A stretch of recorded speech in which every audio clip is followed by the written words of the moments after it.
श्री रामकृष्ण वचनामृत परिच्छेद 7 श्री रामकृष्ण तथा ईश्वर चंद्र विद्यासागर। विश्वास का बल। ईश्वर के प्रति विश्वास तथा महापातक। विश्वास और भक्ति चाहिए। विश्वास कितना बलवान है, सुनो। किसी मनुष्य को लंका से समुद्र के पार जाना था। विभीषण ने कहा, इस वस्तु को कपड़े के छोर में बांध लो तो बिना किसी बाधा के पार हो जाओगे। जल के ऊपर से चलकर जा सकोगे, परंतु खोलकर ना देखना। खोलकर देखोगे तो डूब जाओगे।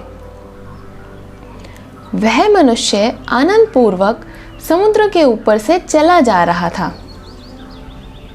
विश्वास की ऐसी शक्ति है। कुछ रास्ता पार कर वह सोचने लगा कि विभीषण ने ऐसा क्या बांध दिया जिसके बल से मैं पानी के ऊपर से चला जा रहा हूं।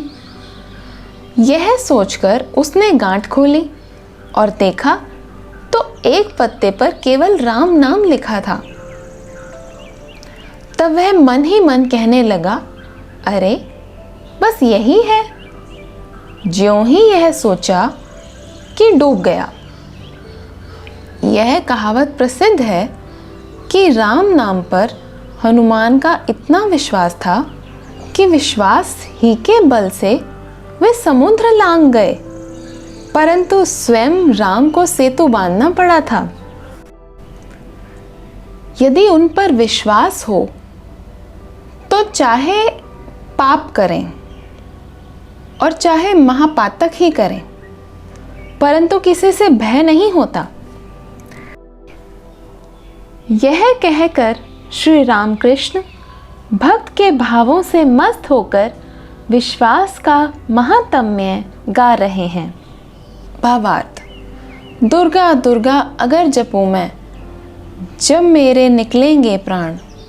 देखूं कैसे नहीं तारती, कैसे हो करुणा की खान। जीवन का उद्देश्य ईश्वर प्रेम, विश्वास और भक्ति।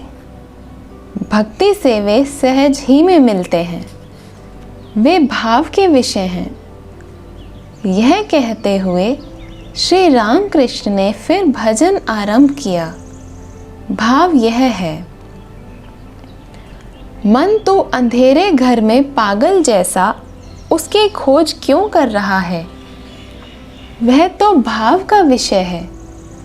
बिना भाव के अभाव द्वारा क्या कोई उसे पकड़ सकता है। पहले अपनी शक्ति द्वारा काम क्रोध आदि को अपने वश में करो। उसका दर्शन ना तो षड दर्शनों ने पाया, ना निगमागम तंत्रों ने। वह भक्ति रस का रसिक है, सदा आनंद पूर्वक हृदय में विराजमान है। उस भक्ति भाव को पाने के लिए बड़े बड़े योगी युग युगांतर से योग कर रहे हैं। जब भाव का उदय होता है तब भक्त को वह अपनी ओर खींच लेता है, जैसे लोहे को चुंबक। प्रसाद कहता है कि मैं मातृभाव से जिसकी खोज कर रहा हूं, उसके तत्व का भंडा क्या मुझे चौराहे पर फोड़ना होगा। मन इशारे से ही समझ लो। श्री रामकृष्ण समाधि में। गाते हुए श्री रामकृष्ण समाधिस्थ हो गए। हाथों की अंजलि बंध गई। देह उन्नत और स्थिर, नेत्र स्पंदनहीन हो गए। पश्चिम की ओर मुंह किए उसी बेंच पर पैर लटकाए बैठे रहे। सभी लोग गर्दन ऊंची करके यह अद्भुत अवस्था देखने लगे। पंडित विद्यासागर भी चुपचाप एकटक देख रहे हैं। श्री रामकृष्ण प्रकृतिस्थ हुए,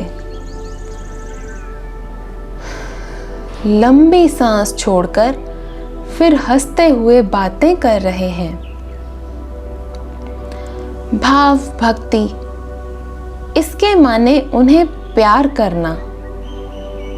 जो ब्रह्म है उन्हीं को मां कहकर पुकारते हैं।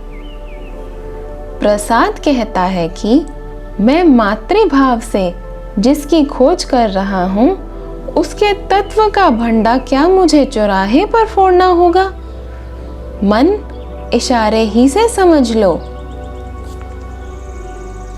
राम प्रसाद मन को इशारे ही से समझने के लिए उपदेश करते हैं। यह समझने को कहते हैं कि वेदों ने जिन्हें ब्रह्म कहा है, उन्हीं को मैं मां कहकर पुकारता हूं। जो निर्गुण हैं वही सगुण हैं, जो ब्रह्म हैं वे ही शक्ति हैं।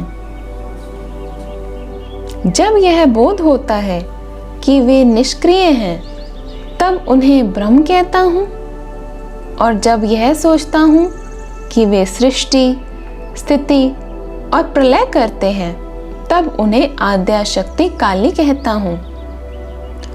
ब्रह्म और शक्ति अभेद हैं, जैसे कि अग्नि और उसकी दाहिका शक्ति। अग्नि कहते ही दाहिका शक्ति का ज्ञान होता है, और दाहिका शक्ति कहने से अग्नि का ज्ञान। एक को मानिए तो दूसरा भी साथ मान लिया जाता है। उन्हीं को भक्तजन मां कहकर पुकारते हैं।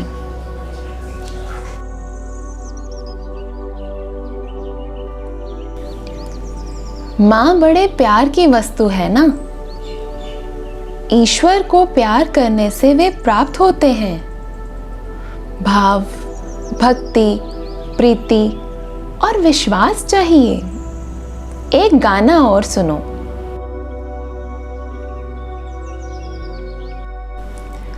भाव और विश्वास। भावार्थ। चिंतन करने से भाव का उदय होता है। जैसा भाव होगा, लाभ भी वैसा होगा। मूल है प्रत्यय।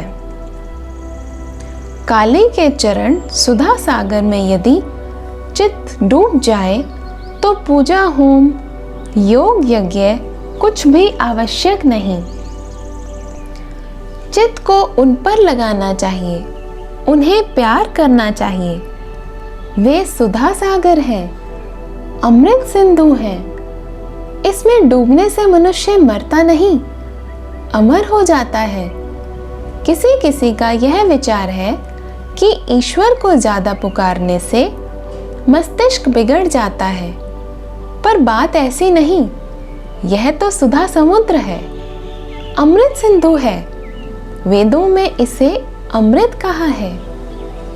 इसमें डूब जाने से कोई मरता नहीं, अमर हो जाता है।